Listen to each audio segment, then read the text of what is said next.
Board dynamics for late-stage SaaS companies have been shifting.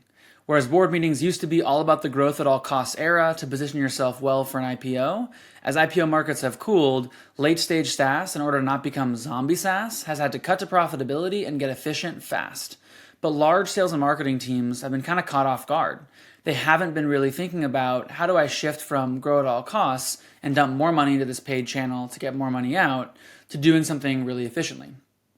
This actually coincides well with the birth of signal-based sales, which is utilizing clever, targeted sales lead lists more so than cold lead lists to maximize your dollar spent and ensure that you have a better CAC payback.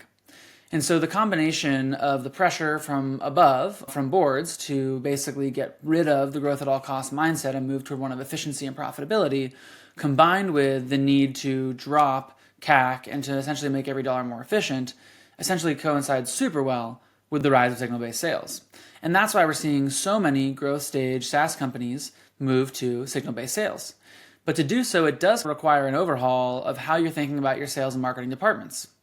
We want sales and marketing departments to be unified and work together well. But incentives on both sales and marketing differ, and that leads to disorganization and lack of efficiency, dropping leads, and absolute chaos within organizations that doesn't quite drive the efficiency needed to generate real qualified pipeline in a cash-constrained world. Usually you just give more headcount to sales, you give more ad dollars to marketing, everyone would be happy and everyone would be able to generate their numbers. But as things get tighter, the unification of sales and marketing is upon us. But how to unify those departments and how to essentially get more cost effective in your dollars spent and utilize AI and automation to do so is still a bit up in the air for various companies. One of my top tips to be able to do it effectively and efficiently is to actually reorganize your team.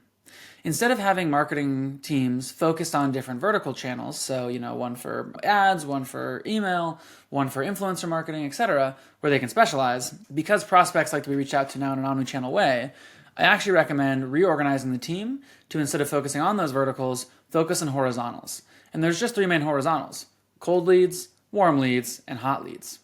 By restructuring your organization entirely around those things and assigning people to those buckets entirely, it actually aligns incentives for the people who are in the cold lead area to get leads to warm, for those in the warm leads area to get leads to hot, and of course for sales to take over in the hot lead space to generate a booked meeting and then of course build pipeline. As we move away from the growth at all costs era, it's going to be up to CMOs to think critically about how they're going to essentially make every dollar last just a little bit longer to be successful getting to profitable. The key place to look first: reorganizing your team.